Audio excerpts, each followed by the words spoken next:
ಎಲ್ರಿಗೂ ನಮಸ್ಕಾರ. ನಾನು ನಿಮ್ಮ ಗಿರೀಶ್ ಮಟ್ಟಣ್ಣವರ್.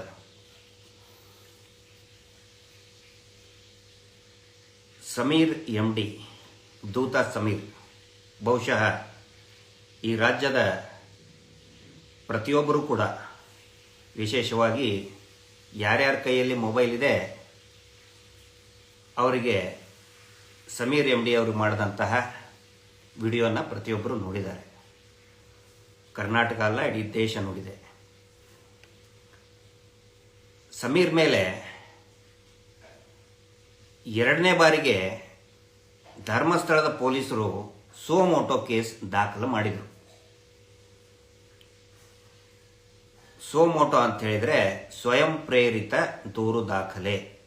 ಯಾರು ಸಾರ್ವಜನಿಕರು ದೂರು ಕೊಡದೇ ಇರತಕ್ಕಂಥ ಸಂದರ್ಭದಲ್ಲಿ ಅಥವಾ ಅದರಿಂದ ಏನಾದರೂ ಘಟನೆಯಿಂದ ಪಬ್ಲಿಕ್ ಲಾ ಆ್ಯಂಡ್ ಆರ್ಡರ್ ಹಾಳಾಗುತ್ತೆ, ಶಾಂತಿಗೆ ಭಂಗ ಆಗುತ್ತೆ ಅನ್ನೋ ಅಂಥ ಸಂದರ್ಭದಲ್ಲಿ ಪೊಲೀಸರಿಗೆ ಸ್ವಯಂ ಪ್ರೇರಿತ ದೂರು ದಾಖಲು ಮಾಡುವಂತಹ ಅಧಿಕಾರ ಇದೆ.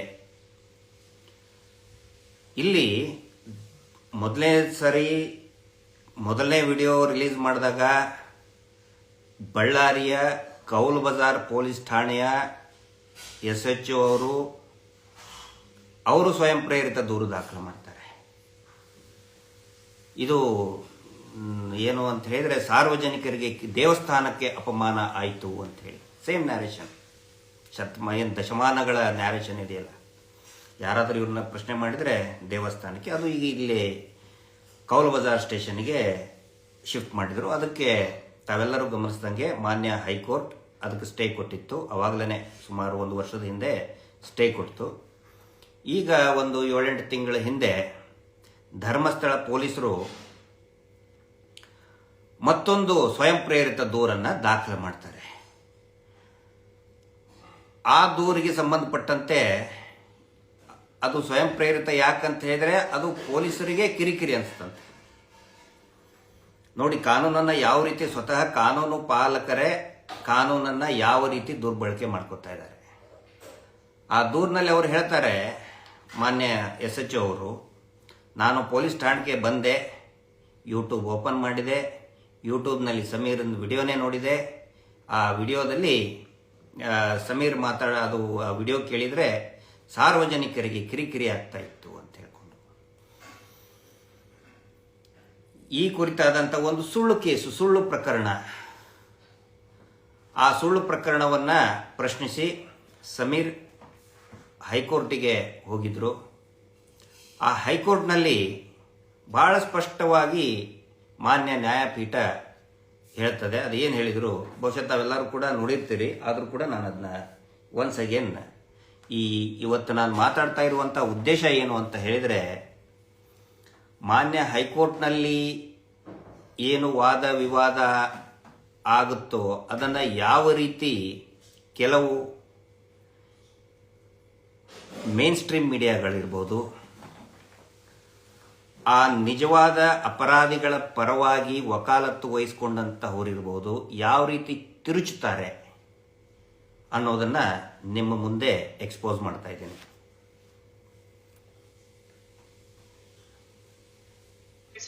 ಇದು ಒಂದ್ಸರಿ ಕೇಳ್ಬಿಡಿ ಇನ್ಸ್ಟಾದಲ್ಲಿ. Person who was investigating Dharmasthala case, my lord signed that. Why you can't keep quiet? It is based on state media dalli bandide, national channel ella bandide. Nanna idralli it is based on the FIR and the complaint.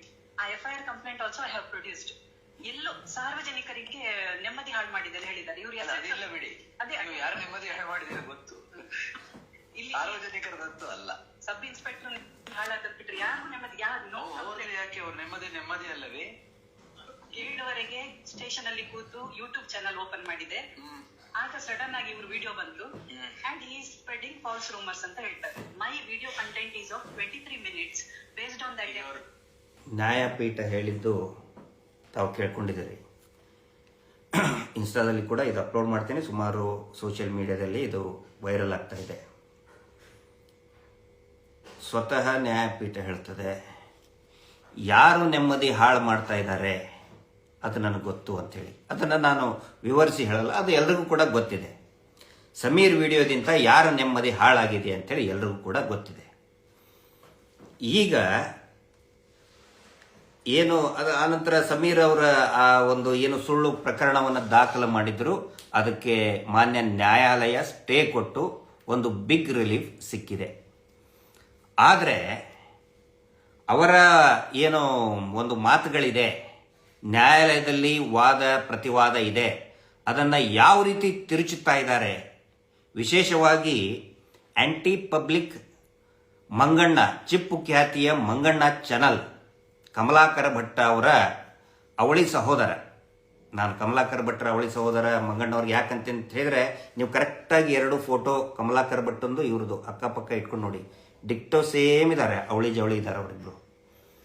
ಅವನು ಹೆಂಗಸಿನ ಮುಂದೆ dance ಮಾಡುತ್ತೆ, ಇವರು channel ಮುಂದೆ ಬಂದು ಹಿಂಗೆ ಹಿಂಗೆ ಹಿಂಗೆ ಅದು ಡಿಫಾರ್ಮಿಟೀಸ್ ಇರ್ತದಲ್ಲ, ಆ ಥರ ಡ್ಯಾನ್ಸ್ ಮಾಡ್ತಾ ಇದ್ದಾರೆ. ನೋಡಕ್ಕೆ ಸೇಮ್ ಇದ್ದಾರೆ. ಮೋಸ್ಟ್ಲಿ ಅವಳಿ ಜವಳಿ ಇದ್ದಾಗ ಯಾವುದೋ ಒಂದು ಜಾತ್ರೆಯಲ್ಲಿ ಕುಂಭಮೇಳದಲ್ಲಿ ಇಬ್ಬರು ಮಿಸ್ಸಿಂಗ್ ಆಗಿದ್ರು ಕಾಣ್ತದೆ. ಮತ್ತೆ ಕಮಲಾಕರ್ ಭಟ್ಟನ್ನ ಇವ್ರು ಸ್ಟುಡಿಯೋದಲ್ಲೇ ಕರ್ಕೊಂಡು ಬಂದು ಪಬ್ಲಿಕ್ ಆಂಟಿ ಪಬ್ಲಿಕ್ ಮಂಗಣ್ಣ ಒಂದಾದರು. ಸೇಮ್ ಇದ್ದಾರೆ ಅವರಿಬ್ಬರು.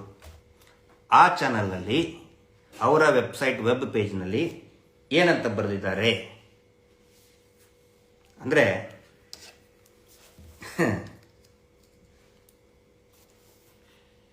ಇದು ಬರೆದಿದ್ದು ಅವ್ರ ವೆಬ್ಸೈಟಲ್ಲಿ, ಧರ್ಮಸ್ಥಳ ಅಸಹಜ ಸಾವುಗಳ ಇದ್ರದ್ದು ಹೆಡ್ಡಿಂಗು, ದೂತ MD ಸಮೀರ್ಗೆ ಫುಲ್ ಕ್ಲಾಸ್. ಅಂದರೆ ಹೈಕೋರ್ಟ್ನಲ್ಲಿ MD ಸಮೀರ್ಗೆ ಫುಲ್ ಕ್ಲಾಸ್ ತಗೊಂಡ್ಬಿಡ್ತಂತೆ. ಬರೀತಾರೆ, ಧರ್ಮಸ್ಥಳ ಅಸಹಜ ಸಾವುಗಳ ಕುರಿತು ವಿಡಿಯೋ ಮಾಡಿದ್ದ MD ಸಮೀರ್ ವಿರುದ್ಧ ಪೊಲೀಸ್ ಪ್ರಕರಣಕ್ಕೆ ಸಂಬಂಧಿಸಿದಂತೆ ಹೈಕೋರ್ಟ್ ತಡೆಯಾಜ್ಞೆ ನೀಡಿ ತರಾಟೆಗೆ ತೆಗೆದುಕೊಂಡಿದ್ದಾರೆ. ತರಾಟೆಗೆ ತಗೊಂಡಿದ್ರೆ ಹೈಕೋರ್ಟ್ ತಡೆಯಾಜ್ಞೆ ಯಾಕೆ ಕೊಡ್ತಿತ್ತು? ನೋಡಿ, ಮಂಗಣ್ಣನ ಮಂಗ ಮಾಡುವಂತ ಚಾಲಾಕಿ ಶಬ್ದಗಳು ನೋಡಿ. ಧರ್ಮಸ್ಥಳದಲ್ಲಿ ದಾಖಲಾಗಿರುವ ಪ್ರಕರಣ ರದ್ದು ಕೋರಿ MD ಸಮೀರ್ ಸಲ್ಲಿಸಿದ್ದ ಅರ್ಜಿಯನ್ನು ನ್ಯಾಯಮೂರ್ತಿ ಅವರಿದ್ದ ಏಕಸದಸ್ಯ ಪೀಠ ಬುಧವಾರ ವಿಚಾರಣೆ ನಡೆಯಿತು. ಈ ವೇಳೆ ನ್ಯಾಯಪೀಠ ಕಟು ವಿಮರ್ಶೆ ಮಾಡಿದ್ದು, ಯಾರಿಗೆ ಮಾಡಿದ್ರು ನಿಮ್ಗೆ ಗೊತ್ತಿದೆ, ಯಾರಿಗೆ ಕಟು ವಿಮರ್ಶೆ ಮಾಡಿದ್ರು ಅಂತ ಹೇಳಿ. ನಿಮ್ಮ ಕಕ್ಷಿದಾರರು ಸುಮ್ಮನೆ ಇರೋದಕ್ಕೆ ಆಗುವುದಿಲ್ಲ, ಈ ರೀತಿ ವಿಡಿಯೋ ಮಾಡಿ ಬೇರೆಯವರ ನೆಮ್ಮದಿಯನ್ನ ಹಾಳು ಮಾಡುತ್ತೀರಿ ಎಂದು ಸಮೀರ್ ಪರ ವಕೀಲರನ್ನು ತರಾಟೆಗೆ ತೆಗೆದುಕೊಂಡರು. ಎಷ್ಟು ಸುಳ್ಳು ಅಪಪ್ರಚಾರ ಮಾಡ್ತಾ ಇದ್ದಾರೆ. ಯಾವುದು? ಕನ್ನಡದ ಸ್ಯಾಟಲೈಟ್ ಚಾನಲ್ನ ಚಿಪ್ ಖ್ಯಾತಿಯ ಕಮಲಾಕರ್ ಭಟ್ ಅವರ ಅವಳಿ ಸಹೋದರ ಮಂಗಣ್ಣ ಖ್ಯಾತಿಯ ಈ ಚಾನಲ್ ಅವರು. ಅಲ್ಲರಿ, ನಾಚಿಕೆ ಬೇಡವೇನ್ರಿ ನಿಮಗೆ ಸ್ವಲ್ಪ ಆದರೂ?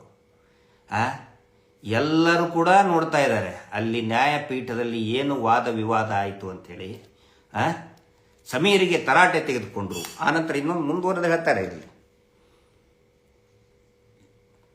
ಪ್ರಾಸಿಕ್ಯೂಟರ್ ವಾದ ಮಾಡಿ ಕೃತಕ ಬುದ್ಧಿಮತ್ತೆ ನೆರವಿನಿಂದ ಸಮೀರ್ ವಿಡಿಯೋ ಮಾಡಿದ್ದಾರೆ. ಕೆಲವು ಶವಗಳನ್ನು ಅಲ್ಲಿ ಹೂಳಲಾಯಿತು, ಕೆಲವನ್ನು ಅಲ್ಲಿ ಸಂಸ್ಕಾರ ಮಾಡಲಾಗಿದೆ ಎಂದು ತೋರಿಸಲಾಗಿದೆ. ಅದನ್ನ ಪಂಚಾಯತಿ ಈ ದಾಖಲೆಗಳಲ್ಲಿನೇ ಇದೆಯಪ್ಪ ಅದು. ಅಂತಲ್ಲಿ ಹೂತ್ ಹಾಕಿದ ಅಂತ ಹೇಳಿ ಗ್ರಾಮ ಪಂಚಾಯತಿಯವರೇ ಹೇಳಿದ್ದಾರೆ, ಪೊಲೀಸರು ಹೇಳಿದ್ದಾರೆ. ಸಮೀರ್ ಹೇಳಿದ್ರೆ ಅದು ತಪ್ಪಾಗುತ್ತಾ ನಿಮಗೆ? ಈ ರೀತಿಯ ಪ್ರಕ್ರಿಯೆಗಳನ್ನು ಸಂಪೂರ್ಣವಾಗಿ ನೀವು ಮುಕ್ತಾಯ ಮಾಡಿಕೊಳ್ಳಬೇಕು. ಅನಗತ್ಯವಾಗಿ ಈ ಪ್ರಕರಣಗಳನ್ನು ವಿಸ್ತರಿಸಬೇಡಿ ಎಂದು ಮನವಿ ಮಾಡಿದರು. ನೋಡಿ, ಎಂತ ನೀಚ ಕೆಲಸ ಮಾಡ್ತಾ ಇದ್ದಾರೆ ಇಲ್ಲಿ. ಆದರಣೀಯ ನ್ಯಾಯಮೂರ್ತಿಗಳು ಹೇಳಿದ್ದು ಅವರು ಮನವಿ ಮಾಡಿಕೊಂಡಿಲ್ಲ. ಅವರು ಹೇಳಿದ್ದು ಯಾರಿಗೆ? ಸಮೀರ್ ಅವರ ಅಡ್ವೊಕೇಟಿಗೆ ಹೇಳಿಲ್ಲ ಈ ಮಾತನ್ನ. ದಯವಿಟ್ಟು ಈ ಪೂರ್ತಿ ವಿಡಿಯೋನ ಒಂದ್ಸರಿ ನೋಡಿ. ನಾನು ಇನ್ಸ್ಟಾಗ್ರಾಮ್ ನಲ್ಲಿ ಕೂಡ ಅಪ್ಲೋಡ್ ಮಾಡ್ತೇನೆ, ಮತ್ತು ಬೇರೆ ಬೇರೆ ನಮ್ಮ ಯೂಟ್ಯೂಬರ್ಸು, ಟ್ರೆಂಡ್ ಸೆಟ್ಟರ್ ಇರ್ಬೋದು, ಜನತಾ ಏಜೆಂಟ್ ಇರ್ಬೋದು, ಮತ್ತೆ ಅನೇಕ ನಮ್ಮ ಸಾಮಾಜಿಕ ಜಾಲತಾಣದಲ್ಲಿದೆ, ಪೂರ್ತಿ ನೋಡಿ.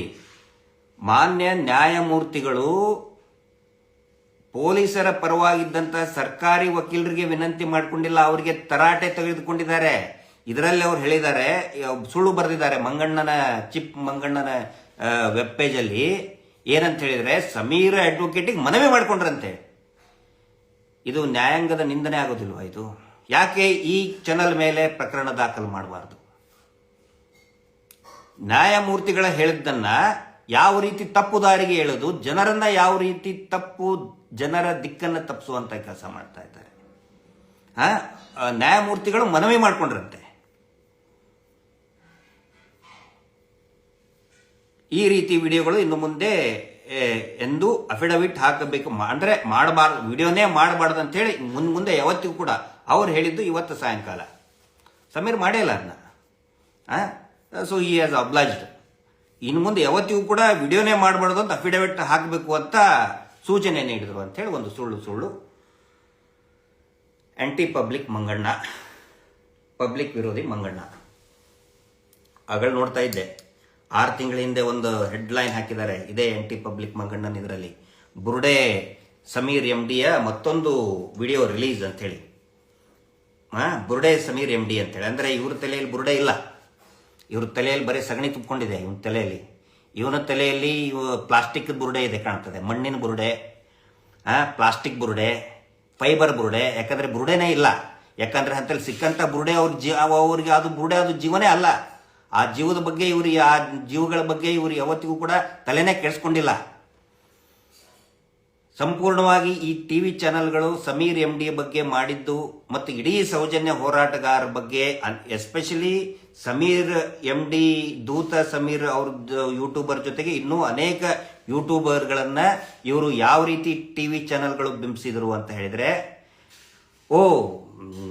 ಅಲ್ಲಿ ಇದ್ದಂತ ಏನು ಸತ್ಯಾಂಶ ಹೇಳಲೇಬಾರದು, ಹೇಳಿದ್ದೇ ತಪ್ಪು, ಹೇಳಿದ್ದೇ ಅಪರಾಧ. ಅದ್ರ ಸಲುವಾಗಿ ಕೇಸ್ ಆಗಿಬಿಡ್ತು, ಇವನು ಅಪರಾಧ ಮಾಡಿಬಿಟ್ಟ. ಇನ್ನೊಂದು ಗ್ಯಾರಂಟಿ, ಪೇಮೆಂಟ್ ಗ್ಯಾರಂಟಿ ಅಂತ ಒಂದು ಚಾನಲ್, ಆ ಚಾನಲ್ನಲ್ಲಿ ಅವ್ರು ಹೇಳ್ತಾರೆ ಸಮೀರ್ ಕುಕ್ಕರ್ ಬ್ಲಾಸ್ಟ್ ಮಾಡಕ್ ಹೋಗಿದ್ನಂತಲ್ಲಿ ಮಂಗಳೂರಿಗೆ, ಅದಾಗಲಿಲ್ಲಂತೆ. ಅದ್ರ ಸಲುವಾಗಿ ಅದಾಗಲಿಲ್ಲ ಅಂದ್ಕೊಳ್ಳೆ ಈ ವಿಡಿಯೋ ಮಾಡಿದ್ನಂತೆ. ಎಂಥ ಹೊಲಸು ಕಚ್ಚಡ. ಒಬ್ಬ ಅತ್ಯಾಚಾರಿಯ ಕುಟುಂಬವನ್ನ, ಕೊಲೆಗಡಕ ಕುಟುಂಬವನ್ನ ರಕ್ಷಣೆ ಮಾಡೋದಕ್ಕೆ ಈ ದೊಡ್ಡ ದೊಡ್ಡ ಮಾಧ್ಯಮಗಳು ಕೂಡಿದಂತ ಷಡ್ಯಂತ್ರ ಇವತ್ತು ಬಯಲಾಗ್ತಾ ಇದೆ. ಈ ಆಂಟಿ ಪಬ್ಲಿಕ್ ರಂಗಣ್ಣ ಇವ್ರದ್ದು ಒಂದು ಸಿಂಡಿಕೇಟ್ ಮಾಡ್ಕೊಂಡಿದ್ದಾರೆ. ಆನಂತರ 3 ಬಿಟ್ಟರು ವಿಶ್ವೇಶ್ವರ ಭಟ್ಟರು. ಮುಂಚೆ ಒಂದಾನೊಂದು ಕಾಲಕ್ಕೆ ಈ ವಿಶ್ವೇಶ್ವರ ಭಟ್ಟರು ಎಷ್ಟೋ ಜನಕ್ಕೆ ಇನ್ಸ್ಪೈರ್ ಮಾಡಿದರು. ನಮಗೂ ಕೂಡ ಬಹಳಷ್ಟು ಇನ್ಸ್ಪೈರ್ ಮಾಡದಂಥವ್ರು ಅವರ ಬರವಣಿಗೆಯಿಂದ. ಒಂದು ಪತ್ರಿಕೆಯನ್ನು ಕಟ್ಟಿ ನಿಲ್ಲಿಸಿದವರು, ಕಾಲಾಯ ತಸ್ಮೈ ನಮಃ. ಇವತ್ತು ಒಂದು ಪತ್ರಿಕೆಯನ್ನು ಕಟ್ಟಿದವರು, ನಂಬರ್ 1 ಪತ್ರಕರ್ತರು, ನಂಬರ್ 1 ಎಡಿಟರ್ ಆದಂಥವರು ಇವತ್ತು ನಂಬರ್ 1 ಡೀಲ್ ಮಾಸ್ಟರ್ ಆಗಿದ್ದಾರೆ. ಒಂದು ಗ್ಯಾಂಗ್ ಮಾಡ್ಕೊಂಡಿದ್ದಾರೆ ಇವರು. ಅವನು 3rd class black mailer Rakesh Shetty, ಈ ಅಜಿತ್ ಜೈನ, ಥ್ರೆಡ್ಬೇರ್ ಇನ್ವೆಸ್ಟಿಗೇಷನ್ ಮಾಡಿದಂಥ ಅಜಿತ್ ಜೈನ, ಎಲ್ಲರೂ ಸೇರಿಕೊಂಡು ಒಂದು ಸುರಂಗ, ಒಂದು ಷಡ್ಯಂತ್ರ ಮಾಡಿ, ಒಂದು ಸಿಂಡಿಕೇಟ್ ಮಾಡಿ ಅಲ್ಲಲ್ಲಿ ಸುರಂಗವನ್ನು ತೋಡ್ಬಿಟ್ಟಿದ್ದಾರೆ. ಇವರ ಬಡ್ಡಿ ಪೂಜ್ಯರ ರಕ್ಷಣೆಗೋಸ್ಕರ, ಇವರ ಬಡ್ಡಿ ಪೂಜ್ಯರು ಮಾಡಿದಂಥ ಕೊಲೆಗಳನ್ನು ಮುಚ್ಚಿ ಹಾಕೋದಕ್ಕೆ ಮಾಡಿದಂತಹ ಒಂದು ಷಡ್ಯಂತ್ರ. ಇವರು ಎಲ್ಲೆಲ್ಲಿ ಸುರಂಗ ಹೂಡಿದಾರಲ್ಲ, ಯಾವ್ಯಾವ ಪ್ರಾಸಿಕ್ಯೂಟರ್ ಡೀಲ್ ಮಾಡಿದ್ದಾರೆ, ಯಾವ್ಯಾವ ಡೈರೆಕ್ಟರ್ ಆಫ್ ಪ್ರಾಸಿಕ್ಯೂಷನ್ಗೆ ಡೀಲ್ ಮಾಡ್ಕೊಂಡಿದ್ದಾರೆ, ಎಲ್ಲವನ್ನು ಕೂಡ ಮುಚ್ಚಿ ಹಾಕ್ತಾ ಇದ್ದೀವಿ. ಆ ಸುರಂಗಗಳನ್ನು ಮುಚ್ಚಿ ಹಾಕ್ತಾ ಇದ್ದೀವಿ. ಇವರು ಮಾಡಿದಂಥ ಎಲ್ಲವನ್ನು ಕೂಡ ಹೊರಗಡೆ ತೆಗಿತೀವಿ. ಸುಮ್ಮನೆ ಅಂತೂ ಕುತ್ಕೊಳ್ಳೋದಿಲ್ಲ. ಈ 3 ಬಿಟ್ಟರು ವಿಶ್ವೇಶ್ವರ ಭಟ್ಟರು ಅಂತೇಳಿ ವಿಶೇಷ ಸಂಚಿಕೆಯನ್ನೇ ಹೊರಗಡೆ ತೆಗಿತೀವಿ. ಅವನು ಯಾರು ಮಾತಾಡ್ಬೇಕಲ್ಲ ಈಗ ಅವರು. ವಸೂಲಿ ಬೆಲೆ ನೋಡಿ. ಈ ಪೊಲೀಸರಿಗೆ, ಧರ್ಮಸ್ಥಳ ಪೊಲೀಸರಿಗೆ ಸಮೀರ್ ವಿಡಿಯೋದಲ್ಲಿ ವಿಡಿಯೋ ಮಾಡಿದ್ದು ಕಿರಿಕಿರಿ ಅನ್ಸುತ್ತಂತೆ. ಅವನ ವಿಡಿಯೋ ಎಲ್ಲರೂ ನೋಡಿದ್ದಾರೆ. ತಾವು ಎಲ್ರಿಗೂ ಕೂಡ ಗೊತ್ತಿದೆ, ಯಾವುದೇ ಒಂದು ಧರ್ಮದ ವಿರುದ್ಧ ಮಾತಾಡಲಿಲ್ಲ, ಜಾತಿಯ ವಿರುದ್ಧ ಮಾತಾಡಲಿಲ್ಲ, ಯಾವ ಒಬ್ಬ ವ್ಯಕ್ತಿಯ ವಿರುದ್ಧವೂ ಕೂಡ ಮಾತಾಡಲಿಲ್ಲ. ಅಲ್ಲಿ ಆದಂತಹ ಅತ್ಯಾಚಾರಗಳ ಬಗ್ಗೆ, ಕೊಲೆಗಳ ಬಗ್ಗೆ AI ಸಪೋರ್ಟ್ ತಗೊಂಡು ಜನರಿಗೆ ಮಾಡಿದರೆ. ಇವತ್ತು ಇಡೀ ಜಗತ್ತೇ AIಗೆ ಅಡಾಪ್ಟ್ ಮಾಡ್ಕೊಂಡಿದೆ. ಎಲ್ಲೆಲ್ಲಿ ಮಾಧ್ಯಮಗಳಿದೆ, ಇಲೆಕ್ಟ್ರಾನಿಕ್ ಮಾಧ್ಯಮ, ಬರೀ ಮಾಧ್ಯಮ ಅಲ್ಲ, ಪ್ರತಿಯೊಂದು ಹೆಜ್ಜೆಯಲ್ಲಿ ಕೂಡ AIನ ಅಡಾಪ್ಟ್ ಮಾಡ್ಕೊಂಡಿದ್ದಾರೆ. ಇಲ್ಲಿ ಇವರು ಕೋರ್ಟ್ನಲ್ಲಿ ಹೇಳ್ತಾರೆ, ಸರ್ಕಾರಿ ವಕೀಲರು AI ಯೂಸ್ ಮಾಡಿದ್ದಾರೆ ಅಂತ ಹೇಳಿ. ಅಲ್ಲೇ AI ಇಲ್ಲದೆ ಇರುವಂತ ಜಾಗ ತೋರಿಸ್ರಿ ಇವತ್ತು. ಅಲ್ಲಿ ಆದಂತ ಕೊಲೆ ಅತ್ಯಾಚಾರಗಳನ್ನ AI ಮುಖಾಂತರ ಸಪೋರ್ಟಿವ್ ಆಗಿ ತೋರಿಸಿದ್ದಕ್ಕೆ ಅದೇ ಒಂದು ಅಪರಾಧ. ಅಂದ್ರೆ ಇವ್ರದ್ದು ಏನಿತ್ತು ಷಡ್ಯಂತ್ರ, ಇವರೆಲ್ಲ ಸೇರ್ಕೊಂಡು ಸಿಂಡಿಕೇಟ್ ಹೇಳಿದ್ನಲ್ಲ, ಮೂರು ಬಿಟ್ಟರು, ವಿಶ್ವೇಶ್ವರ ಭಟ್ರು, ಈ ಆಂಟಿ ಪಬ್ಲಿಕ್ ಮಂಗಣ್ಣ, ಈ ಅಜಿತ್ ಜೈನ ಚರಂಡಿಯಲ್ಲಿ ಬಿದ್ದಿದ್ನಲ್ಲ, ಕುಡಿದು ಚರಂಡಿ ಹುಡುಗಿನ ಕರ್ಕೊಂಡು ಹೋಗಿ ಆಮೇಲೆ ಚರಂಡಿಯಲ್ಲಿ ಬಿದ್ದಂತ ಅಜಿತ್ ಜೈನ, ಥರ್ಡ್ ಕ್ಲಾಸ್ ರಾಕೇಶ್ ಶೆಟ್ಟಿ, ಇವರೆಲ್ಲ ಸೇರ್ಕೊಂಡು ಇನ್ನೂ ಒಂದಿಷ್ಟು ಜನ ಒಂದು ಸಿಂಡಿಕೇಟ್ ಮಾಡಿಕೊಂಡು ಒಂದು ದೊಡ್ಡ ಮಟ್ಟದ ಪ್ಯಾಕೇಜ್ ತಗೊಂಡಿದ್ರು. ಯಾವ ರೀತಿ ಪ್ಯಾಕೇಜ್ ಅಂತ ಹೇಳಿದ್ರೆ, ಪೂಜ್ಯರೇ ನಾವು ನಿಮ್ಮನ್ನ ರಕ್ಷಣೆ ಮಾಡ್ತೀವಿ, ಈ ಪ್ಯಾಕೇಜ್ನಿಂದ ನಾವು ಧನ್ಯರಾಗಿದ್ದೇವೆ ಅಂತ ಹೇಳಿ ಪ್ಯಾಕೇಜ್ ತಗೊಂಡು ಬರೀ ಸುಳ್ಳಿನ ಮೇಲೆ ಸುಳ್ಳಿನ ಕಂತೆ ಕಂತೆ ಕಟ್ಟಿ ಅದನ್ನು ಜನರಿಗೆ ತೋರಿಸಿ ಇಡೀ ಪ್ರಕರಣವನ್ನೇ ದಿಕ್ಕು ತಪ್ಪಿಸುವಂತ, ಜನರ ದಿಕ್ಕು ತಪ್ಪಿಸುವಂತ ಕೆಲಸವನ್ನ, ಷಡ್ಯಂತ್ರವನ್ನ ಈ ಟಿವಿ ಚಾನೆಲ್ಗಳು ಮಾಡ್ತಾ ಬಂದು, ಬರೀ ಟಿವಿ ಚಾನೆಲ್ ಅಲ್ಲ, ಇವ್ರಿಗೆ ಪರವಾಗಿದ್ದಂತ ಕೆಲವೊಂದಿಷ್ಟು ಏನು ವಕ್ತಾರರಿದ್ದಾರೆ, ಆ ಕಿರಿಕು ಪಿರಿಕು ಗಿಳಿ ಪಳಿ, ಅವನಿಗೆ ಕಿರಿಕಿನಿಗೆ ಒದೆ ಬಿದ್ದಿದೆ, ಜನನೇ ಹೊಡೆದಿದ್ದಾರೆ ಅವನಿಗೆ. ಈಗ ಭಿಕ್ಷೆ ಬೇಡ್ತಾ ತಿರ್ಗಾಡ್ತಾ ಇದ್ದಾರೆ ಅವರೆಲ್ಲ. ಅಷ್ಟು ದುಡ್ಡು ಹಾಕಿ, ಇಷ್ಟು ದುಡ್ಡು ಹಾಕಿ, ಅಲ್ಲಿ ಕೆಲಸ ಕೊಡಿಸಿ, ಇಲ್ಲಿ ಕೆಲಸ ಕೊಡಿಸಿ ಅಂತ ಹೇಳ್ಕೊಂಡು ಅಂಥವ್ರನ್ನ ಇಟ್ಕೊಂಡು ಈ ಬಡ್ಡಿ ಪೂಜ್ಯರು ಇವರು ಮಕ್ಕಳು ಮಾಡಿದ್ದ ಕೊಲೆಯನ್ನ ಮುಚ್ಚಿ ಹಾಕೋದಕ್ಕೆ ಮಾಡಿದಂಥ ಷಡ್ಯಂತ್ರ. ಈಗ ಸಮೀರ್ MD ಅವರಿಗೆ ರಿಲೀಫ್ ಸಿಕ್ಕಿದೆಯಲ್ಲ, ಯಾಕೆ ಮಾತಾಡ್ತಾ ಇಲ್ಲ ಅಂದ್ರೆ, ಪೊಲೀಸರಿಗೆ ಇವರು ಎಷ್ಟು ಕಚ್ಚ ಕೆಟ್ಟ ಕೊಳಕ ಮಾತಾಡಿದ್ರು ಅದು ಇವರಿಗೆ ಕಿರಿಕಿರಿ ಅನಿಸ್ಲಿಲ್ಲನು? ನಾನು ಕೇಳೋದಿಷ್ಟೇ, ಆಯ್ತಪ್ಪ ನಿಮ್ಗೆ ಕಿರಿಕಿರಿ ಅನಿಸ್ತಾ? ಸಾರ್ವಜನಿಕರಿಗಂತೂ ಅನಿಸ್ಲಿಲ್ಲ, ಯಾರಿಗೂ ಅನಿಸ್ಲಿಲ್ಲ. ಆದರೆ ಇದೇ ವಸೂಲಿ ಬೆಲೆ ಧರ್ಮದ ನಡುವೆ ದ್ವೇಷ ತರುಸುವಂತ ಈ ಸಮೀರ್ ಅವ್ರನ್ನ ಮುಂದಿಟ್ಕೊಂಡು ಧರ್ಮದ ನಡುವೆ ದ್ವೇಷ ತರುವಂಗೆ ಮಾತಾಡಿದ್ನಲ್ಲ, ಪೊಲೀಸರಿಗೆ ಸುಮೋಟೋ ಹಾಕ್ಬೇಕಂತ ಅನಿಸ್ಲಿಲ್ಲ. ಎಲ್ಲಾ ಟಿವಿ ಚಾನೆಲ್ಗೂ ಹೋಗಿ ಕೆಟ್ಟ ಕೊಳಕ ಬೈದ್ರು, ಅವ್ರ ಮೇಲೆ ಸುಮೋಟೋ ಕೇಸ್ ಹಾಕಬೇಕು ಅಂತೇಳಿ ಪೊಲೀಸ್ ಇಲಾಖೆಗೆ ಅನಿಸ್ಲಿಲ್ಲನು? ಅದನ್ನು ನಾನು ಕೇಳ್ತಾ ಇದ್ದೀನಿ ಇಲ್ಲಿ ಸಾರ್ವಜನಿಕವಾಗಿ, ಅದನ್ನು ನಾನು ಪ್ರಶ್ನೆ ಮಾಡ್ತಾ ಇದ್ದೇನೆ, ಪೊಲೀಸರಿಗೆ ಪ್ರಶ್ನೆ ಮಾಡ್ತಾ ಇದ್ದೇನೆ.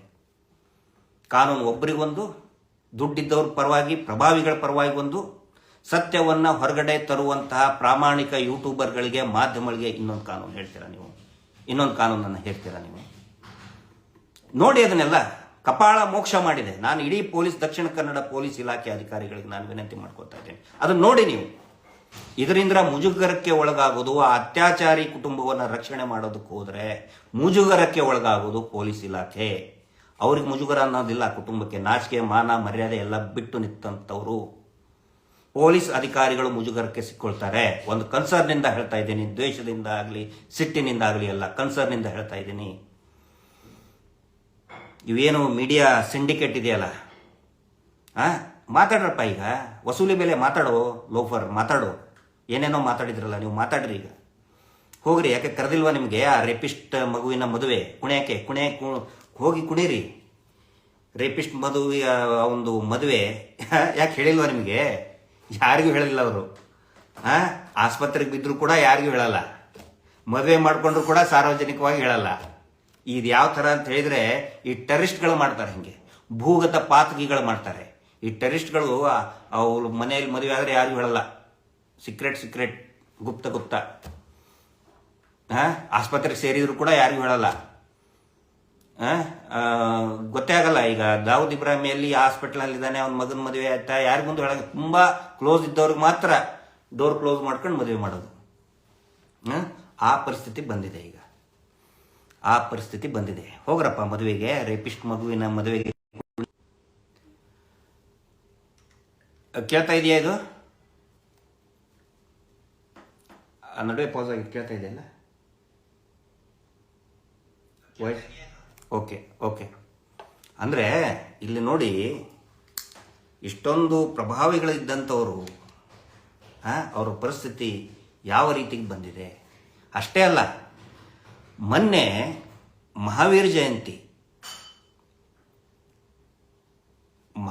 ಜಯಂತಿ ಅಂತ ಹೇಳಿದರೆ ಅದು ಶಾಂತಿಯ ಪ್ರತೀಕ. ಮಹಾವೀರರು ಇಡೀ ವಿಶ್ವಕ್ಕೆ ಶಾಂತಿಯನ್ನು ಬೋಧನೆ ಮಾಡಿದರು. ಬೆಳಗಾವಿನಲ್ಲಿ ಒಂದು ಟ್ಯಾಬ್ಲೋ ಮಾಡ್ತಾರೆ ಇವರು. ಆ ಟ್ಯಾಬ್ಲೋದಲ್ಲಿ ಒಂದು ತಕ್ಕಡಿ, ಆ ತಕ್ಕಡಿಯ ಒಂದು ಇದರಲ್ಲಿ ನಾನು ಮತ್ತೆ ಮಹೇಶ್ ಶೆಟ್ಟಿ ತಿಮ್ಮರುಡಿ ಅವ್ರನ್ನ ಇಬ್ಬರದ್ದು ಫೋಟೋ ಇಟ್ಟಿದ್ದಾರೆ. ಇನ್ನೊಂದು ತಕ್ಕಡಿಯಲ್ಲಿ ಇವರ ಬಡ್ಡಿ ಪೂಜ್ಯರನ್ನ ಕುಂದಿರಿಸಿದ್ದಾರೆ. ಅವರು ತೂಕ ಜಾಸ್ತಿ ಅಂತೆ, ಹಿಂಗಾಗಿ ಅವ್ರು ಕೆಳಗಡೆ ಇದ್ದಾರೆ. ನಮ್ಮ ತೂಕ ಕಡಿಮೆ ಅಂತೆ, ನಾವೆಷ್ಟೇ ಮಾಡಿದ್ರು ಕೂಡ ನಮ್ಮ ತೂಕ ಕಡಿಮೆ ಅಂತೇಳಿ ನಮ್ಮ ತಕ್ಕಡಿಯ ಒಂದು ತಕ್ಕಡಿ ಇದರಲ್ಲಿ ನಮ್ದು ಮೇಲೆ ಹಾಕಿ ಅದನ್ನ ಟ್ಯಾಬ್ಲೋ ಮಾಡ್ಕೊಂಡು ಹೋಗ್ತಾ ಇದ್ದಾರೆ. ಅದು ಯಾವ ಸಂದರ್ಭದಲ್ಲಿ? ಮಹಾವೀರ ಜಯಂತಿ ರೀ. ಇವತ್ತು ಇಡೀ ಜಗತ್ತು ಯುದ್ಧದಿಂದ ಬಳಲ್ತಾ ಇದೆ. ಗ್ಯಾಸ್ ಸಿಗ್ತಾ ಇಲ್ಲ, ನೌಕರಿ ಕಳ್ಕೊತಾ ಇದ್ದಾರೆ, ಸಾವಿರಾರು ಜನ ಪ್ರತಿನಿತ್ಯ ಸಾಯ್ತಾ ಇದ್ದಾರೆ. ಅದರ ಬಗ್ಗೆ ಯುದ್ಧ ನಿಲ್ಲಿಸಿ ಅಂತ ಹೇಳಿ ಮಹಾವೀರ ಜಯಂತಿಯಲ್ಲಿ ಒಂದು ಟ್ಯಾಬ್ಲೋ ಮಾಡಿದ್ರೆ ಆ ಕಾರ್ಯಕ್ರಮಕ್ಕೆ ಏನಾದರೂ ಒಂದು ಅರ್ಥ ಇರ್ತಿತ್ತು. ಅದು ಬಿಟ್ಟು ನಿರಂತರ ಸರಣಿ ಅತ್ಯಾಚಾರ, ಕೊಲೆ ಆರೋಪ ಇರುವಂತಹ ಭೂಗಳ್ಳತನ ಆರೋಪ, ಬರೀ ಯಾರು ಸಮಸ್ಸು ಸರ್ವಾಗಿದೆ, ಅವರು ಸಮಸ್ಸು ಕೂಡ ಇದು ಮಾಡಿದ್ದಾರೆ ಸೋಮನಾಥ್ ನಾಯ್ಕರದ್ದು ಇದರಲ್ಲಿ ಕೇಸಲ್ಲಿ. ಸರ್ಕಾರಿ ಭೂಮಿ ಕಬಳಿಸ್ಕೊಂಡಿದ್ದಕ್ಕೆ, ಆನಂತರ ಆನೆ ಮಾವತನ ಜಾಗ ಕಬಳಿಸ್ಕೊಂಡಿದ್ದಕ್ಕೆ, ಕೊಲೆ ಮಾಡಿದ್ದಕ್ಕೆ ನೇರವಾಗಿ ಇವರದೇ ಹೆಸರಿದೆ, ದೂರಿನಲ್ಲಿ ಇವರದೇ ಹೆಸರು, ದೂರನ್ನ ಕಂಪ್ಲೇಂಟ್ ಕೊಟ್ಟರು ಕೂಡ ಕೇಸ್ ರಿಜಿಸ್ಟರ್ ಮಾಡ್ಕೊಂಡಿಲ್ಲ. ಅಂಥವನನ್ನ ಮಹಾವೀರ ಜಯಂತಿಯಲ್ಲಿ, ಮಹಾವೀರ ಅಂತ ಹೇಳಿದ್ರೆ ಇಡೀ ವಿಶ್ವಕ್ಕೆ ಶಾಂತಿಯನ್ನ ಹೇಳಿದವರು, ಅಂಥ ಇದರಲ್ಲಿ ಇವ್ರನ್ನ ಮೆರೆಸ್ತಾ ಇದ್ದಾರೆ. ಅರ್ಥ ಮಾಡ್ಕೋಬೇಕು. ಅದರಲ್ಲಿ ಯಾರನ್ನ ಇನ್ಸಲ್ಟ್ ಮಾಡ್ತಾ ಇದ್ದಾರೆ? ಮಹಾವೀರ ಅಂತ ಹೇಳಿದ್ರೆ ಜೈನರ ಒಂದು ಜೈನ ಸಮುದಾಯದ ಎಲ್ಲರ ಅವರ ಒಂದು ಧರ್ಮಗುರುಗಳವರು. ಇಲ್ಲಿ ಆ ಸಂದರ್ಭದಲ್ಲಿ ಮಹೇಶ್ ಶೆಟ್ಟಿ ತಿಮ್ಮರೋಡಿಯವರು ಹಿಂದೂ ಸಮುದಾಯದ ಒಬ್ಬ ಅಪ್ರತಿಮ ನಾಯಕರವರು. ಅವರನ್ನ ಅವಮಾನ ಮಾಡೋದು ಧರ್ಮಗಳ ನಡುವೆ ಕಂದಕ ತಂದಂಥದ್ದಾಗಲ್ವಾ? ಸುಮೋಟೋ ಕೇಸ್ ರಿಜಿಸ್ಟರ್ ಮಾಡ್ಕೊಳಕ್ಕಾಗಲ್ವಾ? ಕಾನೂನು ಪ್ರಭಾವಿಗಳಿಗೊಂದು, ಸಾಮಾನ್ಯರಿಗೊಂದು ಕಾನೂನ. ಇದನ್ನು ನಾನು ಕೇಳ್ತಾ ಇದ್ದೇನೆ. ಯಾರು ಈ ಇಡೀ ಘಟನೆಗಳನ್ನು ನೀವು ಪರಿಶೀಲನೆ ಮಾಡಿರಿ. ಸಮೀರಿದ್ದ ಇದಕ್ಕೆ ಬರೋದಾದರೆ ನಾನು ಯಾಕೆ ಅದನ್ನು ಒತ್ತಿ ಈ ಕೇಸ್ ಬಗ್ಗೆ ಹೇಳ್ತಾ ಇದ್ದೇನೆ ಅಂತ ಹೇಳಿದರೆ, ಯಾವ ರೀತಿ ನಾನು, ಯಾಕಂದರೆ ಪ್ರತ್ಯಕ್ಷವಾಗಿ ನಾನೇ ಇದ್ದೆ. ಇದನ್ನು ಏನು ಮಾಡ್ತಾರೆ, ಈ ಸುಳ್ಳು ಕೇಸ್ ರಿಜಿಸ್ಟರ್ ಮಾಡಿ ಬೆಂಗಳೂರಿನಲ್ಲಿ ಸಮೀರನ ಮನೆಗೆ ಪೊಲೀಸರು ಬಂದು ಕ್ಯಾಮ್ರಾ ಸೀಸ್ ಮಾಡ್ತಾರೆ. ಆವಾಗ ಅವರ ಸಮೀರ್ ಮನೆ ಸುತ್ತಲೂ ಫುಲ್ ಕ್ಯಾಮ್ರಾ, ಟಿವಿ ಚಾನಲ್, ಎಲ್ಲಾ ಪತ್ರಕರ್ತರು ಬಂದು ದಾಳಿ, ಸಮೀರ್ ಮನೆ ಮೇಲೆ ದಾಳಿ, ಆಸ್ ಇಫ್ ಏನೋ ಒಂದು ಸಮಾಜಘಾತಕ ಕೆಲಸ ಮಾಡಿಬಿಟ್ಟಿದ್ದಾನೆ ಅನ್ನೋ ರೀತಿ ಬಿಂಬಿಸಿದ್ರು. ಈಗ ಯಾಕೆ ಮಾತಾಡ್ತಾ ಇಲ್ಲ? ಈಗ ಯಾಕೆ ಡಿಬೇಟ್ ಮಾಡಿ ಮಾತಾಡ್ತಾ ಇಲ್ಲ? ರಿಲೀಫ್ ಸಿಗ್ತಲ್ಲ, ಯಾಕೆ ಮಾತಾಡ್ತಾ ಇಲ್ಲ? ಅವಾಗಲೂ ಕೂಡ ನಾನು ಪತ್ರಕರ್ತರಿಗೆ ಹೇಳ್ಕೊಂಡೆ, ವಿನಂತಿ ಮಾಡ್ಕೊಂಡೆ, ನೋಡಿ ಪೊಲೀಸರು ಕ್ಯಾಮ್ರಾ ಸೀಸ್ ಮಾಡ್ತಾ ಇದ್ದಾರೆ, ಮಾಡಬಾರದು. ನೀವು ಕೂಡ ಕ್ಯಾಮ್ರಾವನ್ನೇ ಹಿಡ್ಕೊಂಡು ಬಂದಿದ್ದೀರಿ. ಅದು ನಿಮ್ಮ ಪ್ರೊಫೆಷನ್ ಅಷ್ಟೇ ಅಲ್ಲ, ಅದೊಂದು ಪವಿತ್ರವಾದಂಥ ಇಕ್ವಿಪ್ಮೆಂಟ್. ಅದು ಪೊಲೀಸರು ಕ್ಯಾಮ್ರಾ ಸೀಸ್ ಮಾಡಿದ್ದಾರೆ ಅಂತ ಹೇಳಿದ್ರೆ ಈ ಸಂವಿಧಾನದ ಒಂದು ಸ್ವಾತಂತ್ರ್ಯವನ್ನು ಕಸ್ಕೊಂಡಂಗೆ, ಸ್ವಾತಂತ್ರ್ಯವನ್ನು ಸೀಸ್ ಮಾಡ್ದಂಗೆ. ಇದು ಸಮೀರಿಗಲ್ಲ, ಎಲ್ಲಾ ಪತ್ರಕರ್ತರಿಗೂ, ಎಲ್ಲಾ ಕ್ಯಾಮರಾಮನ್ಗಳಿಗೂ ಮಾಡಿದಂಥ ಅವಮಾನ. ದಯವಿಟ್ಟು ಅವಮಾನ ಮಾಡಬೇಡಿ ಸಮೀರ್ಗೆ ಅಂತ ನಾನು ಹೇಳಿದ್ದೆ. ಇವತ್ತು ನನ್ನ ಮಾತು ಪ್ರೂವ್ ಆಗಿದೆ. ಹೈಕೋರ್ಟ್ ಸ್ಟೇ ಕೊಟ್ಟಿದೆ. ಯಾವ ರೀತಿ ಅಂತ ಹೇಳಿದ್ರೆ, ಏನೋ ಒಂದು ದೊಡ್ಡ ತಪ್ಪು ಮಾಡಬಾರ್ದು, ತಪ್ಪು ಮಾಡಿಬಿಟ್ಟ ಅಂದ್ರೆ ಇದೆಲ್ಲವೂ ಕೂಡ ಒಂದು ನ್ಯಾರೇಷನ್ ಬಿಲ್ಡಪ್ ಮಾಡೋದು. ದೂರು ಕೊಡೋದನೇ ಅಪರಾಧ, ಅತ್ಯಾಚಾರ ಆಗಿದೆ ಅಂತ ಹೇಳೋದನೇ ಅಪರಾಧ, ಕೊಲೆ ಆಗಿದೆ ಅಂತ ಹೇಳೋದೇ ಅಪರಾಧ. ಇದನ್ನು ಮಾಡಿದ್ದಕ್ಕೆಲ್ಲ ಒಂದು ಸಿಂಡಿಕೇಟ್. ಇದಕ್ಕೆ ಟಿವಿ ಚಾನಲ್ನಲ್ಲಿರುವಂಥ ಸಿಂಡಿಕೇಟ್ ಮಂಗಣ್ಣ, 3 ಬಿಟ್ಟರು, ವಿಶ್ವೇಶ್ವರ ಭಟ್ರು. ಇವರಿಗೆ ಅರ್ಥ ಆಗಬೇಕು, ಇವರು ಎಷ್ಟು ಈ ಅತ್ಯಾಚಾರಿ ಕುಟುಂಬದವರು ಎಷ್ಟು ಜನರನ್ನ ಕೊಲೆ ಮಾಡಿದ್ದಾರೆ. ಬ್ರಾಹ್ಮಣರನ್ನ ಕೊಲೆ ಮಾಡಿದರು, ಲಿಂಗಾಯತರನ್ನ ಕೊಲೆ ಮಾಡಿದರು, ದಲಿತರನ್ನ ಬಿಡಲಿಲ್ಲ, ಹಿಂದುಳಿದ ವರ್ಗದವ್ರನ್ನ ಬಿಡಲಿಲ್ಲ.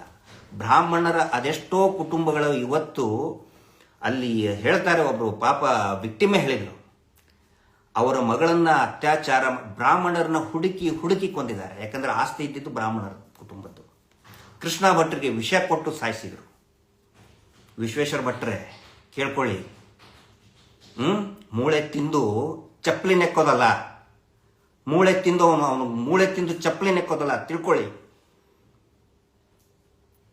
ಆ ಹುಡುಗಿಗೆ, ಬ್ರಾಹ್ಮಣರ ಹುಡುಗಿಗೆ ಅತ್ಯಾಚಾರ ಮಾಡಿ, ನಿರಂತರ ಅತ್ಯಾಚಾರ ಮಾಡಿ, ಪ್ರೆಗ್ನೆಂಟ್ ಆದ ಮೇಲೆ ಬಾವಿಯಲ್ಲಿ ತಳ್ಳಿ ಕೊಲೆ ಮಾಡಿದ್ದಾರೆ. ಕೇಸೇ ರಿಜಿಸ್ಟರ್ ಆಗುವುದಿಲ್ಲ. ಅನೇಕ ಬ್ರಾಹ್ಮಣರು ಅಲ್ಲಿ ಇವರಿಗೆ ಆಸ್ತಿ ಬಿಟ್ಟುಕೊಟ್ಟು ಬೆಂಗಳೂರಿಗೋ ಮೈಸೂರಿಗೆ ಬಂದು ಪುರೋಹಿತಿಕೆ ಮಾಡ್ತಾ ಇರುವಂಥ ಅನೇಕ ಬ್ರಾಹ್ಮಣರ ಕುಟುಂಬಗಳಿದೆ. ಪಬ್ಲಿಕ್ ಟಿವಿ ಮಂಗಣ್ಣ ಕೇಳು, ಹೋಗಿ ಸರ್ಚ್ ಮಾಡು, ಇನ್ವೆಸ್ಟಿಗೇಟಿಂಗ್ ಜರ್ನಲಿಸಮ್ ಮಾಡಿಸಿ, ಗೊತ್ತಾಗುತ್ತೆ ನಿಮಗೆ. ಅವನು ಯಾವನೋ ಪಿಂಡೇಶ್ವರನ್ನ ಇಟ್ಕೊಂಡು ಸುಳ್ಳು ಬರೀತಿರಲ್ಲ, ಈಗ ಬರೀರಿ ಅದನ್ನೆಲ್ಲ. ಅಲ್ಲಿ ಹೋಗಿ ತಿರುಗಾಡಿಸಿ.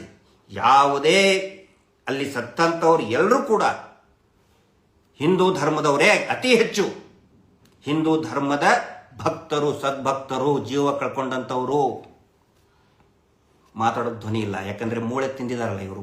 ಬಿಸಾಕಿದಂಥ ಮೂಳೆ ತಿಂದು ಈಗ ಹೋಗ್ರಿ ಕುಣೀರಿ, ನಾಳೆ ರೇಪಿಸ್ಟ್ ಮಗನ ಮದುವೆ ಇದೆ, ಕುಣೀರಿ ಹೋಗಿ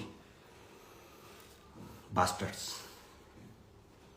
ನಾನೆಲ್ಲರಿಗೂ ಕೂಡ ಹೇಳ್ತಾರೆ, ನಮ್ಮ ಇನ್ನೊಂದಿಷ್ಟು ಜನ ಕೇಳ್ತಾರೆ, ಇದಕ್ಕಿಷ್ಟೇ ನೀವು ಯಾಕೆ ಮಾತಾಡ್ತೀರಿ, ಇದಕ್ಕಿಷ್ಟೇ ನೀವು ಯಾಕೆ ಒತ್ತು ಕೊಡ್ತಾ ಇದ್ದೀರಿ.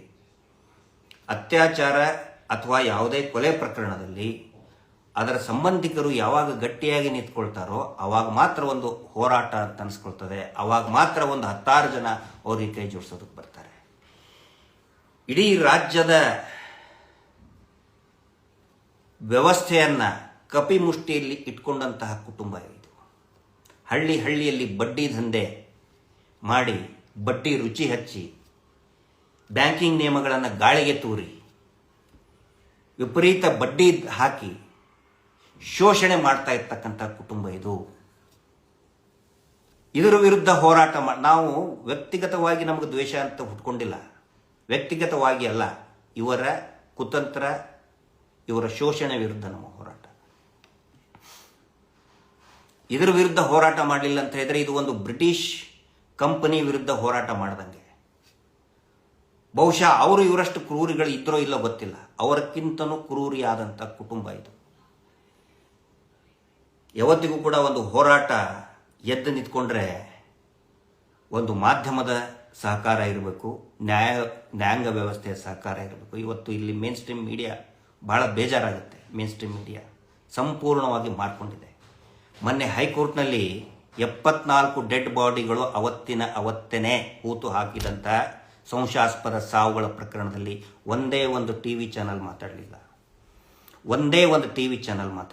ಸುಪ್ರೀಂ ಕೋರ್ಟ್ನಲ್ಲಿ ಸೌಜನ್ಯ ಪರವಾಗಿ ಅಕ್ಸೆಪ್ಟ್ ಮಾಡಿಕೊಂಡಾಗ ಯಾರೂ ಕೂಡ ಇದ್ರ ಬಗ್ಗೆ ಡಿಬೇಟ್ ಮಾಡಲಿಲ್ಲ, ಚಕಾರನೂ ಕೂಡ ಎತ್ತಲಿಲ್ಲ.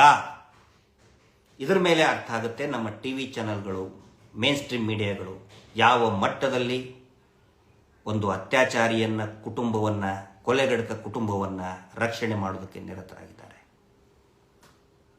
ಸಮೀರ್ ಮಾಡಿದ್ದೇನು ಎಲ್ಲ ಯೂಟ್ಯೂಬರ್, ನಮ್ಮ ಅಜಯ್ ಅಂಚನ್, ಸಂಚಾರಿ ಸ್ಟುಡಿಯೋ, ಅಕ್ಷರ ಮೀಡಿಯಾ, ಅನಂತರ ಅನೇಕ ಇದ್ದಾರೆ, ಅಭಿಷೇಕ್ ಅವ್ರದ್ದು ಇರ್ಬೋದು, ಸುಬ್ರಹ್ಮಣ್ಯ ಹಂಡಿಗೆ ಇರೋರದ್ದು, ಇನ್ನೂ ಅನೇಕರು ಮಾತಾಡ್ತಾ ಇದ್ದಾರೆ. ಚಿಕ್ಕ ಚಾನಲ್ಗಳು ಮಾತಾಡ್ತಾ ಇದ್ದೇವೆ. ಹಂಗೆ ಮಾತಾಡೋದಕ್ಕೇ ಒಂದು ಸಮಾಜದಲ್ಲಿರುವಂತಹ ಶೋಷಣೆ, ಕಂಟಕ ಕಡಿಮೆ ಆಗುತ್ತೆ. ಇಲ್ಲಂತ ಹೇಳಿದ್ರೆ ಎಫ್ಟೀನ್ ಫೈಲ್ ಹೆಂಗೆ ಹೊರಗಡೆ ಬರ್ತಾ ಇತ್ತು. ಮೊನ್ನೆ ಅವನು ಯಾರೋ ಅಶೋಕ್ ಖರಟ್ ಅಂತ ಒಂದು ದೇವಮಾನವ, ನಕಲಿ ದೇವಮಾನವ, ಹೆಂಗೆ ಹೊರಗಡೆ ಬರ್ತಾ ಇತ್ತು. ಮಾತಾಡಿದಾಗ ತಾನೇ ಇವರು ಮಾತಾಡೋದೇ ಅಪರಾಧ ಅಂತ ಹೇಳಿಬಿಟ್ರೆ, ಏನಾದರೂ ವೈಯಕ್ತಿಕವಾಗಿ ನಿಂದನೆ ಮಾಡಿ, ಏನಾದರೂ ಟಾರ್ಗೆಟ್ ಮಾಡಿ ಮಾತಾಡಿದಾರ ಆ ವಿಡಿಯೋದಲ್ಲಿ? ಇಲ್ಲ. ಅಂದ್ರೆ ಅವರಾಗೆ ಹೇಳ್ಕೊತಾ ಇದ್ದಾರೆ, ನಾವೇ ಮಾಡಿದ್ದೀವಿ, ನಾವೇ ಮಾಡಿದ್ದು, ಹಿಂಗಾಗಿ ಮುಚ್ಚಾಕಿ ಅಂತ ಹೇಳ್ಕೊಂಡು. ಮತ್ತೀಗ ಯಾರ್ಯಾರೋ ಕಳಿಸೋದು ಮನೆಗೆ, ಚಪ್ಪರ್ಗಳನ್ನು ಕರೆಸಿ ಕಾಂಪ್ರಮೈಸ್ ಆಗಿ ಸುಮ್ಮನೆ ಆಗಿ ಟ್ರಂಪ್ ಮಾಡ್ತಾ ಇದ್ದಾನಲ್ಲ ಈಗ, ಇರಾನ್ಗೆ ಯುದ್ಧ ನಿಲ್ಲಿಸ್ಬಿಡಿ. ಕೆಣಕಿದ್ಯಾರು? ಅವನೇ ಅಲ್ವಾ, ಟ್ರಂಪೇ ಕೆಣಕಲಿಲ್ವಾ ಇರಾನ್ಗೆ? ಈಗ ಏನು ನಾವು ಯುದ್ಧ ಮುಗಿಸ್ತೇವೆ, ಇರಾನ್ ರೆಡಿ ಇಲ್ಲ. ಕೆಣಕಿದ್ದಿವ್ರೇ ಅಲ್ವಾ ನಮಗೆ. ಸುಮ್ಮನೆ ಅವ್ರ ಪಾಡಿಗೆ ಅವರು ಇದ್ದು ಬಿಟ್ಟಿದ್ರೆ ಆಯಿತು, ಕಾನೂನಿ ರೀತಿ ಹೋರಾಟ ಆಗಲಿ, ಆ ಹೋರಾಟಕ್ಕೆ ನಮ್ಮದು ಸಪೋರ್ಟ್ ಅಂತ ಇದೆ ಅಂತ ಹೇಳ್ಬಿಟ್ರೆ ಮುಗಿದೋಗ್ಬಿಡ್ತು. ಸುಮ್ಮನೆ ಕೇಸ್ ಹಾಕೋದು, ಸುಳ್ಳಕ್ಕೆ ಕೇಸ್ ಹಾಕೋದು, ಸುಳ್ಳು ಅಪಪ್ರಚಾರ ಮಾಡೋದು. ಈಗ ಯುದ್ಧ ನಿಲ್ಲಿಸಿ ಅಂತ ಹೇಳೋದು ನಿಲ್ಲುತ್ತಾ? ಇರಾನ್ ಯುದ್ಧ ನಿಲ್ಲಿಸಬಹುದು, ಇರಾನ್ ಅಮೇರಿಕಾ ಯುದ್ಧ, ಇಸ್ರೇಲ್ ಇರಾನ್ ಯುದ್ಧ ನಿಲ್ಲಬಹುದು. ಆದರೆ ಅತ್ಯಾಚಾರಿಗಳ ಕೊಲೆಗಡಕ ಕುಟುಂಬದ ವಿರುದ್ಧ ನಡೀತಕ್ಕಂತಹ ಈ ಕಾನೂನಿನ ಯುದ್ಧ, ಜನಸಂಘರ್ಷ ಯಾವತ್ತಿಗೂ ಕೂಡ ನಿಲ್ಲಲ್ಲ. ಎಷ್ಟೋ ಜನ ಹೇಳ್ತಾರೆ ಎಲ್ಲ ಸಿಸ್ಟಮ್ ಕರಪ್ಟ್ ಇದೆ, ನ್ಯಾಯಾಲಯ ಕರಪ್ಟ್ ಇದೆ. ಹೌದು, ದೀಪದ ಕೆಳಗಡೆ ಕತ್ತಲೆ ಇರುವುದು ಎಷ್ಟು ನಿಜವೋ, ಕತ್ತಲೆಯ ಒಳಗನು ಕೂಡ ಮಿಣುಕುವ ಹುಳುಗಳು, ದೀಪದ ಹುಳುಗಳು ಸಿಕ್ಕೇ ಸಿಗುತ್ತೆ. ಮಿಣುಕುವ ಹುಳುಗಳು ಹಾರಾಡ್ತಾ ಬೆಳಕನ್ನು ಕೊಡ್ತವೆ. ಸಮೀರ್ MD ಅವರಿಗೆ ರಿಲೀಫ್ ಕೊಟ್ಟಂಥ ಆದೇಶನೂ ಕೂಡ ನಮಗೆ ಆ ಕತ್ತಲೆ ಅಲ್ಲಿ ಇದ್ದಂತಹ ಮಿಣುಕುವ ಹುಳುಗಳು. ಎಲ್ಲರೂ ಕರಪ್ಟ್ ಇರೋದಿಲ್ಲ, ಎಲ್ಲ ನ್ಯಾಯಾಧೀಶರು ಪೂರ್ವಾಗ್ರಹ ಪೀಡಿತರು ಇರುವುದಿಲ್ಲ, ಎಲ್ಲ ಪೊಲೀಸರು ಕರಪ್ಟ್ ಇರುವುದಿಲ್ಲ. ವ್ಯವಸ್ಥೆ ಎಂಟೈರ್ ಸಿಸ್ಟಮ್ನಲ್ಲಿರುವಂಥ ಪ್ರತಿಯೊಬ್ಬರು ಹೊಲಸು ಕೆಟ್ಟ ಅಲ್ಲ. ಅಲ್ಲಿಯೂ ಕೂಡ ನಂಬಿಕೆಗೆ ಅರ್ಹರಾದಂತಹ ಸಾಮಾಜಿಕ ಕಾಳಜಿ ಇರುವಂತಹ ವ್ಯಕ್ತಿಗಳು ಇದ್ದೇ ಇರ್ತಾರೆ, ನ್ಯಾಯಾಧೀಶರು ಇದ್ದೇ ಇರ್ತಾರೆ, ಅಧಿಕಾರಿಗಳು ಇದ್ದೇ ಇರ್ತಾರೆ. ಆ ಬಲದ ಮೇಲೆ ಇವತ್ತು ನಾವು ಹೋರಾಟವನ್ನು ಮಾಡ್ತಾ ಇದ್ದೀವಿ. ಜಯ ಸಿಗುವವರೆಗೆ ಸಂಘರ್ಷ ನಿಲ್ಲುವುದಿಲ್ಲ. ತಮ್ಮೆಲ್ಲರ ಒಂದು ಬೆಂಬಲ ಇರಲಿ. ಆನಂತರ ಈ ಯೂಟ್ಯೂಬ್ಗಳನ್ನು, ಅದಕ್ಕೆ ನಾನು ಹೇಳಿದ್ದು, ದಯವಿಟ್ಟು ಈ ಮಂಗಣ್ಣ NT ಪಬ್ಲಿಕ್ಕು ಮತ್ತು ಯಾರ್ಯಾರು ಈ ಥರ ತಿರುಚ್ತಾ ಇದ್ದಾರಲ್ಲ, ಜಾಸ್ತಿ ನಾವು ಅವ್ರಿಗೆ ಬೈಯೋಕ್ಕಿಂತ ದಯವಿಟ್ಟು ಇವತ್ತೇ ಅನ್ಸಬ್ಸ್ಕ್ರೈಬ್ ಮಾಡಿ. ನಿಮ್ಮ ಮನೆಯಲ್ಲಿ ಏನಾದರೂ ಸಬ್ಸ್ಕ್ರೈಬ್ ಮಾಡಿದರೆ ಈಗಲೇ ಅನ್ಸಬ್ಸ್ಕ್ರೈಬ್ ಬಟನ್ ಒತ್ತಿ ಅನ್ಸಬ್ಸ್ಕ್ರೈಬ್ ಮಾಡಿ. ಮತ್ತು ಆ TV ಚಾನಲ್ಗಳಲ್ಲಿ ಯಾರ್ಯಾರು ಆ್ಯಡ್ ಕೊಡ್ತಾ ಇದ್ದಾರೆ, ಆ ಅಡ್ವರ್ಟೈಸ್ಮೆಂಟ್ ಕೊಡುವಂಥ ಪ್ರಾಡಕ್ಟ್ಗಳನ್ನು ಯಾರು ಖರೀದಿ ಮಾಡಬೇಡಿ. ಅವಾಗಲೇ ಅವರಿಗೆ ಬುದ್ಧಿ ಬರೋದು, ಇಲ್ಲಾಂದರೆ ಬುದ್ಧಿ ಕಲಿಯಲ್ಲ. ಅಂದರೆ ನಮ್ಮನ್ನು ಶೋಷಣೆ ಮಾಡಿದಂಥವ್ರನ್ನೇ ನಾವು ಬೆಂಬಲಿಸಿದರೆ ಏನಾಗುತ್ತೆ? ಇನ್ನೂ ನಮ್ಮಂತಹ ಅನೇಕ ಜನರನ್ನ ಹಾಳು ಮಾಡ್ತಾರೆ.